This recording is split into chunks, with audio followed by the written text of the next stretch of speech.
अगर केंद्रित किया है कि दुनिया की कोई भी विचार और कोई भी विचारधारा हमेशा विपरीत परिस्थितियों में दम तोड़ती है। सिर्फ अंबेडकर विचारधारा, दलितों की जो एक विचारधारा है, इसने दम नहीं तोड़ा। जितनी परिस्थितियां विपरीत हुई, कहीं ना कहीं ये विचारधारा बहुत मजबूती के साथ आगे बढ़ी। वर्तमान समय में जो बहुजन राजनीति हाशिए पर है, इसके लिए कौन जिम्मेदार है? नेतृत्व जिम्मेदार है, जनता जिम्मेदार है, कार्यकर्ता जिम्मेदार है, या गड़बड़ कहाँ है? डॉक्टर साहब, बड़ा सवाल है। वर्तमान समय में बहुजन राजनीति हाशिए पर है, कैसे देखते हो? नहीं, ये सच है कि देखिए, बहुजन मूवमेंट को अगर आप देखते हैं तो वो ऊर्जावान मूवमेंट है, उसमें कोई खामी हमको नजर नहीं आती। सोशल, दलितों के सोशल मूवमेंट में कहीं कोई खामी नहीं है। आशावादी कौन है, निराशावादी कौन है? ये सच है कि इन बदली हुई परिस्थितियों में दलितों की जो एक राजनीतिक चेतना जो जिस तरीके से जागी, और उनको कहीं ना कहीं जो राजनीतिक जिस रूप से वो पीछे आए, तो हल्की सी हताशा कहीं ना कहीं एक पार्टी विशेष या पार्टी के लीडर्स या कोई भी नेताओं के बीच में हताशापूर्ण माहौल हो सकता है, लेकिन समाज हताश नहीं है। दलितों के जो सामाजिक संगठन हैं, उनके जो कार्यकर्ता हैं, वो आज भी ऊर्जावान हैं। अब उस ऊर्जा का उपयोग आप कर पा रहे हैं, नहीं कर पा रहे हैं, ये सवाल शायद नेताओं से भी पूछना चाहिए, और कभी कभी जो सामाजिक संगठन चलाने वाले लोग हैं, उनसे भी एक सवाल हो सकता है। मतलब आपका कहने का मतलब ये कि जो सीनियर लीडरशिप है, जो मतलब एक तरीके से जो बड़े पदाधिकारी हैं, उनसे सवाल करना चाहिए कि सामाजिक आंदोलन में कहीं कोई गड़बड़ नहीं है। अगर राजनीतिक आंदोलन में गड़बड़ हो रही है तो उसमें के लिए जिम्मेदार कौन है? नहीं, देखिए, खामियों पे चर्चा करना, हाँ, खामियों पे चर्चा करना कोई बहुत बड़ी कमी नहीं मानी जा सकती।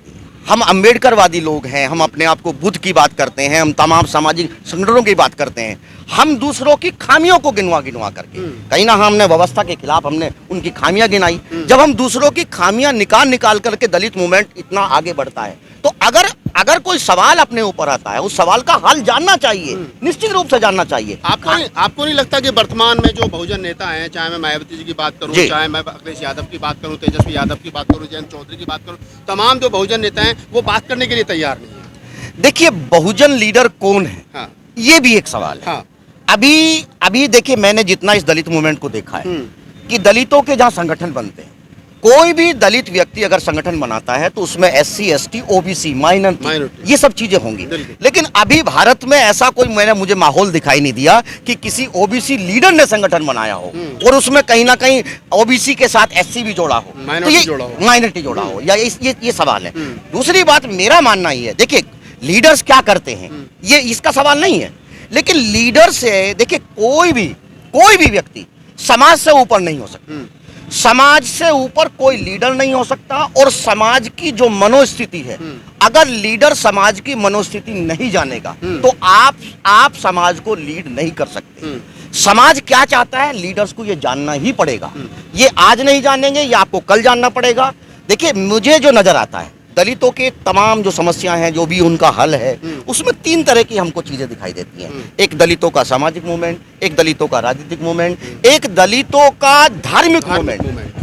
अब एक दलितों का एक नया आंदोलन भी उभर के आ रहा। पिछले 20 साल में उसकी जो आइडेंटिटी की जो लड़ाई थी, वो कहीं ना कहीं उसका एक सांस्कृतिक आंदोलन भी दिखाई दे रहा है। आपको लगेगा कि सांस्कृतिक आंदोलन की गति कहीं ना कहीं धीमी दिखाई देती है, लेकिन मुझे ये लगता है कि जब ये तमाम आंदोलन धीमे पड़े हैं, ऐसी परिस्थितियों में दलितों का जो सांस्कृतिक आंदोलन है, जो उसकी अपनी पहचान का जो आंदोलन है, वो कहीं ना कहीं आगे बढ़ा है। यूथ ने उसको पकड़ा है, लीडर्स ने पकड़ा है या नहीं पकड़ा है, ये एक सवाल, यूथ ने पकड़ा है। देखिए, किसी भी सोसाइटी के अंदर होने वाला जो परिवर्तन है, वो कहीं ना कहीं सबसे ज्यादा यूथ ही ला सकता है। मेरी जो एज है, इसमें कोई बहुत बड़े परिवर्तन की बात नहीं कर सकते।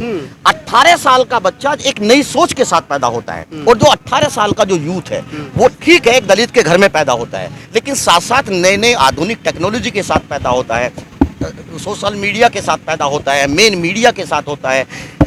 तमाम जो दुनिया है, जो ग्लोबलाइजेशन का जो टाइम है, उसको हर चीज कनेक्टिविटी है। वो चाहता है कि उसके लीडर में वही सब चीजें दिखाई देनी चाहिए जो बाकी के लीडर्स अभी जैसे आपने कहा कि उनके लीडर में वो चीज दिखाई देनी चाहिए। अगर हम बसपा की बात कर लें, विशेष रूप से आप बसपा से जुड़े रहे, हम सब लोग बसपा से जुड़े रहे। चुनाव के बाद में बहन जी आई, उन्होंने कहा कि हमको मेन स्ट्रीम मीडिया ने हरा दिया, और सोशल मीडिया पर भी उन्होंने सवाल खड़े किए। हम लोग 4 बार CM रहे, कि अपना एक सोशल मीडिया प्लेटफॉर्म तक नहीं बना पाए। हम गाली देने में मस्त हैं, गाली दे रहे हैं, बता रहे हैं कि मीडिया मनुवादी है। बाबा साहब डॉक्टर अम्बेडकर ने 1925 में जब आरएसएस गर्भ में थी तब तीन अखबार निकाले। मूक नायक था, जनता था, समता था, मानवर साहब काशीराम ने बहुजन संगठन निकाला। हम उन सबको आगे नहीं बढ़ा पाए, हमने उनकी हत्या कर दी। और वर्तमान समय में जब सैकड़ों चैनल मनुवादियों के लिए काम कर रहे हैं, हम सिर्फ गाली बकने का काम कर रहे हैं। नहीं, देखिए, निश्चित रूप से आपको ये बात मानना पड़ेगा कि दलितों का जो सोशल मीडिया चलाने वाला कौन है? दलित ही होगा ना।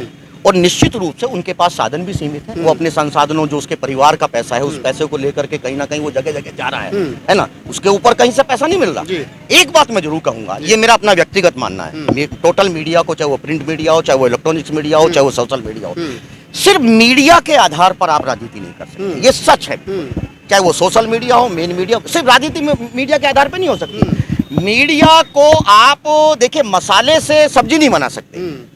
मसाला सब्जी का टेस्ट बढ़ा सकता है। सब्जी भी चाहिए। नहीं, सब्जी चाहिए। सब्जी चाहिए। सोशल मूवमेंट में देखिए, आपको एक बात मानना ही पड़ेगा कि सामाजिकता की कच्ची सड़क पर राजनीति की तेज गाड़ी चला नहीं सकती। जो चलाएगा 100% एक्सीडेंट होगा, इसमें कहीं कोई दो राय नहीं। फिसल जाएगा। और आप कहीं ना कहीं वही बात कर रहे हैं कि नहीं, देखिए, कहीं ना कहीं कंफ्यूजन का माहौल है।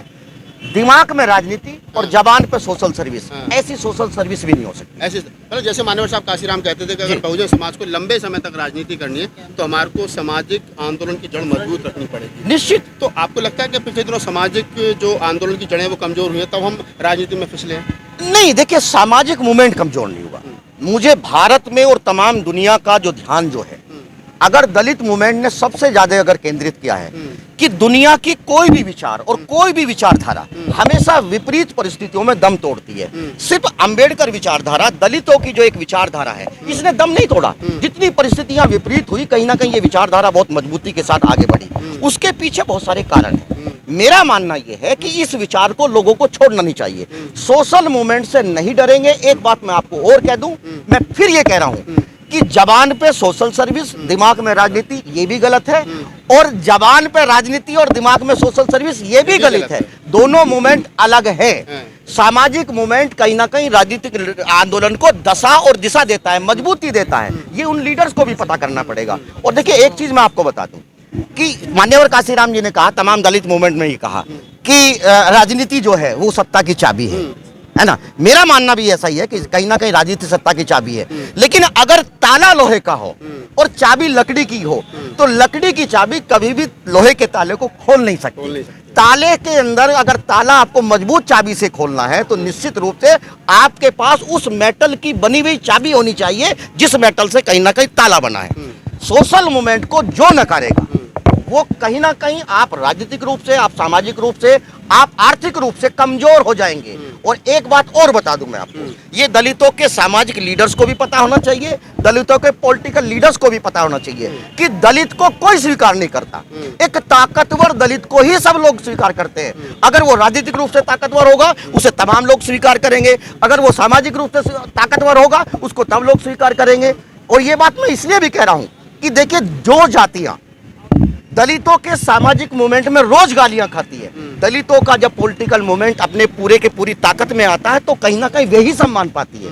तो दलितों का सामाजिक मूवमेंट थोड़ा डिफरेंट है और राजनीतिक मूवमेंट कहीं ना कहीं अलग है। लीडर्स को कहीं ना कहीं मुझे मानता है कि भारत के दलित लीडरशिप के पिछड़ने का एक सबसे बड़ा कारण ये रहा कि उनका निश्चित रूप से उद्गम जो है, दलितों की जो राजनीति में लोग आते हैं, कहीं ना कहीं सामाजिक मूवमेंट से भी आते हैं। लेकिन जो सामाजिक मूवमेंट से आते हैं, तो दलितों के लीडर्स को ये बताना चाहिए अपने लोगों को कि अब मैं पॉलिटिकल हूं और मुझसे सामाजिकता की बहुत ज्यादा उम्मीद करना कहीं ना कहीं संभव नहीं है। राजनीति में कुछ और होता है, सामाजिकता में कहीं ना कहीं और होता है।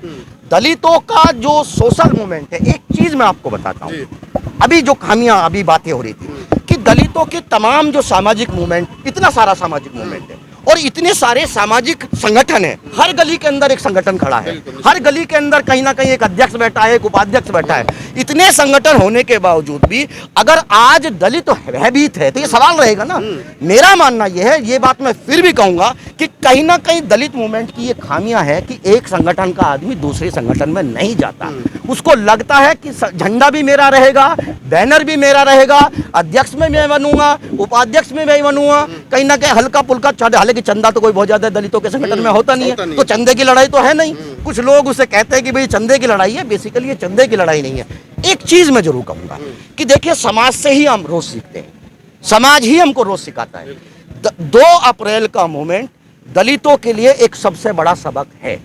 अगर उस 2 अप्रैल के मूवमेंट में 2 अप्रैल भारत बंद के सिवा अगर कोई लाइन होती तो वो मूवमेंट कभी नहीं पनपता, क्योंकि हर संगठन का आदमी ये पता करने में मशगूल रहा कि ये किसका संगठन है, ये किस संगठन का कंग है, वो किस देश के किस कोने से पनपा है, लोगों को ये पता नहीं लग पाया। और जब 2 अप्रैल में हर आदमी झंडा लेकर के निकला तो वो इस उम्मीद से निकला कि झंडा मेरे झंडे के अंदर मेरे अध्यक्ष के साथ ही ये लड़ाई होगी और दलितों का यही होगा। एक चीज मैं आपको बता दूं कि मुझे ऐसा लगता है कि आजादी के बाद, देखिए शब्दों का खेल है, आजादी के बाद अगर मुझे दलित मूवमेंट में जो सबसे महत्वपूर्ण 3 मुझे शब्द दिखाई दिए, जय भीम दलितों का एक जो वो सिंबल है, दलित शब्द भी एक बहुत पॉपुलर है, उसे कुछ लोग मूल निवासी या कुछ दूसरा वो हो सकता है, लेकिन देखिए जो अगर मैं दलितों ने दलित वर्ड को स्वीकार कर लिया, पूरा साहित्य ने स्वीकार कर लिया, तो उसके ऊपर सवाल नहीं उठाना चाहिए। दलितों में एक शब्द और है, वो है तीसरी आजादी। तीसरी आजादी, आजादी की लड़ाई 1857 की पहली लड़ाई, दूसरी कहीं ना कहीं लड़ाई में देश आजाद हुआ, और तीसरी आजादी की लड़ाई 50 के बाद में जब ये देश आजाद हुआ तो दलितों में एक बहुत पॉपुलर वर्ड हुआ तीसरी आजादी। ये कोई संगठन नहीं है, पहली बात, एक शब्द है। और दलित तीसरी आजादी एक मूवमेंट है, एक आंदोलन है। कोई भी व्यक्ति इसके साथ जुड़ सकता है। जुड़ेगा कैसे? आपको कुछ नहीं करना, आपको सड़क पे जाकर के आंदोलन नहीं करना है, आपको कहीं जाकर के बसें नहीं जलानी है, आपको अपना समय खराब नहीं करना है, आपको पैसा नहीं लगाना है। कोई भी व्यक्ति घर के बाहर अपने पूरे परिवार को खड़ा करे, एक कागज पे लिखे तीसरी आजादी, घोषित घर, फोटो डाले, सेल्फी डाले, अपने रिश्तेदारों के पास भेजे। एक आदमी, अगर वो गांव में 10 आदमी पैदा होते हैं, उस गांव के बाहर एक बोर्ड लगे, बोर्ड कहीं सरकारी जमीन पे नहीं लगे, पहले दिन विवाद पैदा ना हो, पहले दिन कोई लफड़ा ना हो, बिल्कुल भी कहीं ना कहीं गांव की किसी एक घर के बाहर वो बोर्ड लगाए कि ये तीसरी आजादी घोषित गांव है, तीसरी आजादी घोषित वार्ड चले जाएंगे। धीमे धीमे कहीं ना कहीं एक मूवमेंट खड़ा होगा, और ये एक ऐसा मूवमेंट होगा, मुझे मानना है, इसमें कोई अध्यक्ष नहीं होगा, कोई उपाध्यक्ष नहीं होगा, कोई चंदा नहीं होगा, सिर्फ एक पोस्ट आपको डालनी है। जिस दिन इस भारत में 2 लाख पोस्ट अगर ये डली तो भारत की राजनीति चेंज हो जाएगी, दलितों का मूवमेंट कहीं ना कहीं उभार के आएगा। आपको और हमको खामियों के ऊपर चर्चा नहीं करनी पड़ेगी। बिल्कुल जी। तो एक चलते चलते लास्ट सवाल डॉक्टर सतीश से ले लेते हैं। अक्सर एक आरोप लग रहा है बहुजन समाज पार्टी की राजनीति पर कि बहन जी ने जिस प्रकार का परिवर्तन किया है पार्टी में, बसपा के अध्यक्ष बहन जी, उपाध्यक्ष भैया जी, राष्ट्रीय कोऑर्डिनेटर भतीजा और राष्ट्रीय कोषाध्यक्ष भाभी जी, अब ये पार्टी है क्या प्राइवेट लिमिटेड फर्म है? एक परिवार की पार्टी सिमट करके रह गई। आप क्या देखते हैं, परिवारवाद जरूरी है या मान्यवर साहब काशीराम का विचार जरूरी था कि राष्ट्रीय अध्यक्ष के ब्लड से संबंधित कोई व्यक्ति राष्ट्रीय कार्यकारिणी में नहीं होना चाहिए? देखिए राहुल जी, पिछले 10-15 साल में मैं बेसिकली फिजिक्स का आदमी, मैं सोशल साइंस का भी आदमी, जितना मैंने लोगों के बीच में देखा है, बिल्कुल सच्चाई बताऊंगा, कमियां खामियों की तो बात नहीं करता मैं। दलित मूवमेंट में विरासत की पॉलिटिक्स नहीं है। दलित मूवमेंट में विरासत की पॉलिटिक्स नहीं है। जिन लोगों ने, चाहे वो कोई भी हो, पासवान जी हो सकते हैं, जगजीवन राम जी हो सकते हैं, कोई भी लीडर हो सकता है, उनके बच्चे विधायक और एमपी तो बन सकते हैं, लेकिन दलितों को लीड नहीं कर सके। और ये बात नहीं, मैं ये बात इसलिए भी कह रहा हूं कि दलित मूवमेंट में बाबा साहब से तो बड़ा कोई नहीं हो सकता ना, लेकिन यही दलितों ने बाबा साहब के खुद के खून से ये सवाल पूछा कि अगर दलित मूवमेंट का हिस्सा बनना है तो कहीं ना कहीं सड़क के रास्ते से आना पड़ेगा, और दलितों को लीड करने के लिए रास्ता सड़क ही है। मैं फिर ये कहूंगा कि सामाजिकता की सड़क पक्की ही होनी चाहिए, ये जरूर कहूंगा। रास्ता दलित मूवमेंट में कहीं भी या दलित पॉलिटिक्स में विरासत की पॉलिटिक्स कभी भी कामयाब नहीं है।